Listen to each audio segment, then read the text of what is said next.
16h. Bonjour à tous et merci de vous informer chez nous. Place à présent à la première session d'information de cette matinée composée de l'actualité sportive et de l'invité du jour de la rédaction. Bien avant toutes ces étapes, suivez les grandes lignes de ce journal avec Régis Kofi. Bonjour Régis. Bonjour Rawatouré, bonjour à toutes et à tous.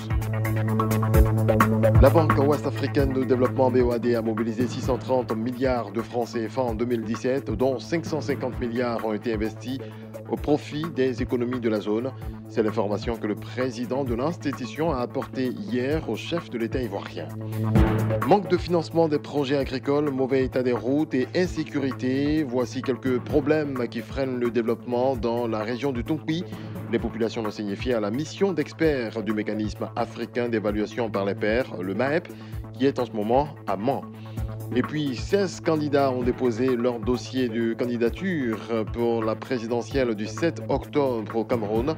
C'est ce qu'a annoncé le directeur général d'Elecam, la commission électorale. On démarre par cette information, Régis Kofi. La situation financière de la BOAD est satisfaisante et l'institution se porte très bien. C'est ce qu'a déclaré Christian Adoveland, président de la Banque ouest-africaine de développement, à l'issue d'un entretien ce jeudi avec le chef de l'État ivoirien, Alassane Ouattara. Selon Christian Adoveland, la banque a mobilisé en 2017 630 milliards de francs CFA. L'institution se prépare aussi à célébrer son 45e anniversaire, nous dit Kolo Koulibaly. Le plan 2015-2019 de la BOAD veut donner une banque de développement forte pour l'intégration et la transformation économique en Afrique de l'Ouest. Ces dernières années, la Banque ouest-africaine de développement a eu des activités soutenues, rassure son président. Christian Adoveland est donc venu faire le point au chef de l'État ivoirien Alassane Ouattara, par ailleurs président en exercice de la conférence des chefs d'État et de gouvernement de l'UMOA. Au niveau d'intervention au profit des économies de la zone, pour 550 milliards de francs CFA, en augmentation pratiquement de 30% par rapport à la situation en 2016. Ces interventions ont touché surtout les secteurs prioritaires que sont l'énergie, les transports, le secteur privé et la finance. En ce qui concerne la mobilisation de ressources, la banque a pu mobiliser 630 milliards de francs CFA en 2017, notamment avec une opération de rebond sur le marché international de 480 milliards, une autre opération de 150 millions de dollars avec la Banque mondiale et pour le financement des logements sociaux. Globalement, on peut dire que la situation financière est satisfaisante et que la banque se porte très très bien. Une bonne santé qui ouvre d'autres chantiers. Cette année, la BOAD célèbre son 45e anniversaire. Il est prévu un forum sur l'énergie solaire dans les pays de l'UMOA. Les États partenaires et acteurs vont réfléchir sur les possibilités de développement de ce secteur dans la sous-région.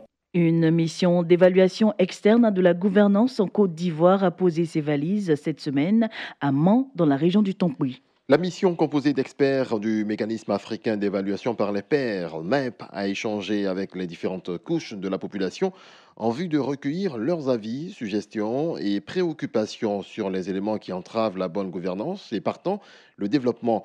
Les populations ont évoqué plusieurs problèmes dont le manque de financement des projets agricoles, la mévente des produits, l'accès difficile aux différentes localités du fait du mauvais état des routes et l'insécurité. Le chef de la mission, Mahmoudou Youssouf Kayal, que nous écoutons. Quand le pays devient membre, la première des choses, avant même de partir, il signe le protocole. Et tout est écrit là-bas. Et quand nous viendrons pour la première fois, on rencontre les hautes autorités, soit le Premier ministre, soit le président, soit le vice-président. Et quand on était venu, on a rencontré le Premier ministre. Quand on va maintenant parler, les gens ne vont pas nous créer des problèmes. Personne n'aura de problème sur ce qu'il avait dit. Parce que l'Afrique maintenant veut changer. Il ne veut pas attendre que les Européens viennent l'évaluer. Vous êtes les premiers, vous êtes les derniers, vous êtes la queue, vous êtes comme ça, vous avez 2 sur 20, vous avez 18 sur 20. Non, nous voulons comprendre nos défis, nos faiblesses et nous allons avancer ensemble. Toujours en Côte d'Ivoire, la problématique du foncier rural semble avoir trouvé solution avec l'AFOR, l'agence foncière rurale. Oui, 5 régions ont été retenues pour la première phase du projet qui a été lancé officiellement à Bengourou en présence des partenaires au développement et du directeur de cabinet adjoint du ministre de l'Agriculture et du Développement rural. Richard Dibia-Bonois nous en parle. Nul ne l'ignore, les préoccupations liées à la gestion du foncier rural sont source de conflits qui entraînent parfois des fissures sociales. C'est donc pour mettre fin à ces conflits récurrents que les autorités ivoiriennes ont mis sur pied l'AFOR, l'agence foncière rurale, avec une feuille de route précise, la mise en œuvre du dit projet. 5 régions ont été retenues pour la phase expérimentale, à savoir le Sud Comoé, le Bafing, le Nzi, l'Indénié Guablin et la Niébi-Tiassa. À la cérémonie officielle de lancement du projet à Bengourou, le directeur général de l'AFOR, Bamba Cheikh Daniel, a sollicité l'adhésion de tous pour le succès du projet. J'estime qu'il n'est point besoin d'insister sur le péril imminent et dramatique que la Côte d'Ivoire vivra de nouveau si la question foncière ne bénéficie pas d'un sursaut national fort pour accompagner le processus de sécurisation foncière. Il s'agit d'une question de salut public pour laquelle la nation nous appelle tous. L'Indénié Guablin a donné un bel exemple qui commence à faire tache d'huile et il doit persévérer. La Banque mondiale a décaissé 50 millions de dollars américains, soit environ 27 milliards de francs CFA en guise de soutien aux autorités ivoiriennes pour la mise en œuvre du projet. D'ailleurs, elle n'entend pas s'arrêter en si bon chemin. Pierre-Franck Laporte, directeur des opérations de la Banque mondiale pour la Côte d'Ivoire. Si je devais résumer l'esprit de notre contribution à la politique foncière ivoirienne, ça serait de dire simplement que nous allons aider le gouvernement à délivrer un papier pour tous. Séance tenante, 601 comités villageois de gestion foncière ont reçu leur certificat foncier pour dire que les choses ont effectivement pris forme. Richard Dibi à Benoît Bengourou, Radio Côte d'Ivoire. On passe à la journée porte ouverte à Kipus Afrique, opérateur technique du Centre de gestion intégrée du ministère des Transports. Il s'agissait de faire le bilan à mi-parcours de ces importantes réalisations dans le domaine du transport routier et faire une projection dans le futur. Koni Ibrahima, directeur général de Kipus Afrique. Je voudrais me projeter dans l'avenir et vous dire que notre ambition, c'est d'arriver effectivement à innover et à proposer des solutions concrètes et durables aux différentes problématiques qui se posent aujourd'hui au transport routier. Pour parler de plus de digitalisation, parler de systèmes d'information, parler de services de nouveaux types qui vont continuer à faciliter la vie de nos citoyens, qui vont être beaucoup plus modernes, beaucoup plus sécurisés et permettre in fine de dématérialiser totalement un certain nombre de procédures. Le registre des transporteurs, structuré autour de la carte de transport, autour du registre des transporteurs, tout un dispositif qui permet de professionnaliser le métier de transporteur, de permettre que ce soit véritablement une profession avec toutes les conditions d'accès qui sont respectées et commencer à formaliser ce secteur qui est important pour la Côte d'Ivoire. Le Bureau ivoirien des droits d'auteur, Burida, et l'Organisation mondiale de la propriété intellectuelle, OMP, a organisé du 18 au 19 juillet un séminaire sous-régional de formation sur les contrats de l'audiovisuel. Destiné entre autres aux avocats, magistrats, juristes d'entreprises de communication audiovisuelle, ce séminaire avait pour objectif de renforcer les capacités des participants en matière de rédaction et d'interprétation des contrats de l'audiovisuel. Il visait notamment à développer leur expertise et à améliorer leurs connaissances pratiques en la matière. Fousseni Dambélé, directeur de cabinet du ministre de la Culture et de la Francophonie.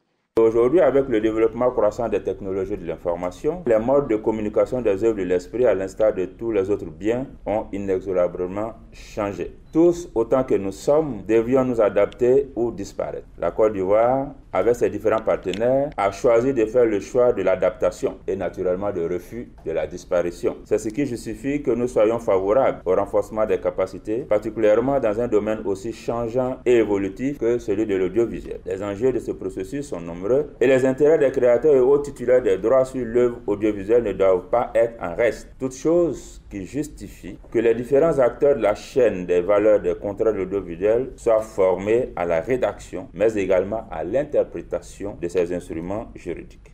Faisons un tour à l'intérieur de notre pays. 2 ambulances médicalisées ont été offertes récemment à 2 centres de santé du département de Korogo. Exactement. La première a été remise au centre de santé intégré Soro-Foquin de Gonzoro. La deuxième au centre de santé Gankoulibaly Fatoumata de Kanoroba. Des dons du Premier ministre Amadou Gankoulibaly. Coût de ces véhicules environ 100 millions de francs CFA. Si et quoi si pour les détails. Dans ces deux localités, le transfert des malades vers le centre hospitalier régional constituait jusque-là un véritable casse-tête chinois, non seulement pour le corps médical, mais également pour les populations. Quand il y a des cas d'urgence, on est obligé d'appeler à Korogo pour avoir un véhicule. Pendant ce temps, quelque chose peut se passer derrière. Des fois, quand ça ne va pas même dans la nuit, il faut les transporter en moto. En équipant les centres de santé de Bonzoro et de Kanoroba, le Premier ministre Amadou Gon Coulibaly vient de résoudre une épineuse équation qui troublait jusque-là le sommeil de plus de 20 villages du Poro. Madame Danyogo, une ambulance qui couvre plusieurs villages parce qu'il ne s'agit pas de Kanoroba seulement. C'est formidable. Le Premier ministre, on lui dit merci. Vraiment, nous sommes très heureux de l'attention de cette ambulance qui est vraiment médicalisée ici à Bonzoro, qui peut vraiment accompagner les femmes dans les cas d'urgence et aussi les enfants malades aussi. Au nom du donateur, le député de Korogo a réaffirmé l'engagement du président de la République à garantir chaque jour aux populations du Poro l'accès à des soins de santé de qualité. On écoute Lazani Coulibaly. Les ambulances, c'est pour les urgences, afin de sauver des malades, surtout pour les femmes enceintes. On peut donner une couchette au chauffeur de l'ambulance. Parce que lorsqu'il dort à Korogo, qu'il doit venir chaque matin pour prendre l'ambulance, lorsqu'il y aura un malade à minuit, le temps de le faire venir pour transporter le malade, il peut se passer d'autres choses. Le directeur départemental 1 de la santé de Korogo a fait la promesse de veiller au bon usage de ces engins pour le bonheur des populations. Notons que les deux ambulances médicalisées ont coûté environ 100 millions de francs CFA. C'est quoi si Korogo, Radio Côte d'Ivoire. Dans le reste de l'actualité, Human Rights Watch a publié hier un rapport détaillé sur la crise qui secoue les deux régions anglophones du Cameroun depuis novembre 2016. Oui, selon l'Organisation de défense des droits de l'homme, les forces de sécurité gouvernementales et les séparatistes armés ont commis de graves abus contre des habitants de la zone, abus qui peuvent être stoppés selon l'organisation. Toujours au Cameroun, 16 candidats ont déposé leur dossier de candidature pour la présidentielle du 7 octobre, a annoncé le directeur général de l'ECAM, la commission électorale. Paul Biya va retrouver face à lui quelques candidats qu'il a déjà affrontés.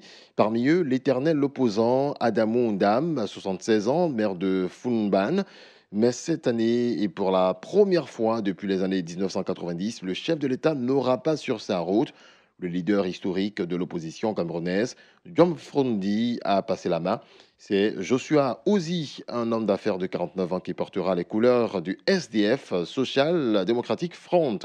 Et puis en Syrie, l'opération d'évacuation de tous les civils et combattants pro-régime de Foua et Kafraya, les deux localités assiégées depuis 3 ans par des rebelles et djihadistes, a pris fin hier. Selon l'OSDH et des médias pro-gouvernementaux, des djihadistes ont intercepté le dernier convoi de bus et s'en sont pris aux passagers. Voilà qui met fin à cette édition. Madame, monsieur, merci de nous avoir suivis. On vous rappelle les titres à présent. La Banque ouest-africaine de développement BOAD a mobilisé 630 milliards de francs CFA en 2017, dont 550 milliards ont été investis au profit des économies de la zone. C'est l'information que le président de l'institution a apportée au président de la République, Alassane Ouattara. C'était hier. Manque de financement des projets agricoles, mauvais état des routes et insécurité. Voici quelques problèmes qui freinent le développement dans la région du Tonkoui. Les populations l'ont signifié à la mission d'experts du mécanisme africain d'évaluation par les pairs, le MAEP, qui est en ce moment à Mans. Et puis on le disait à l'instant, 16 candidats ont déposé leur dossier pour la présidentielle du 7 octobre prochain au Cameroun. C'est ce qu'a annoncé le directeur général de l'ECAM, la commission électorale.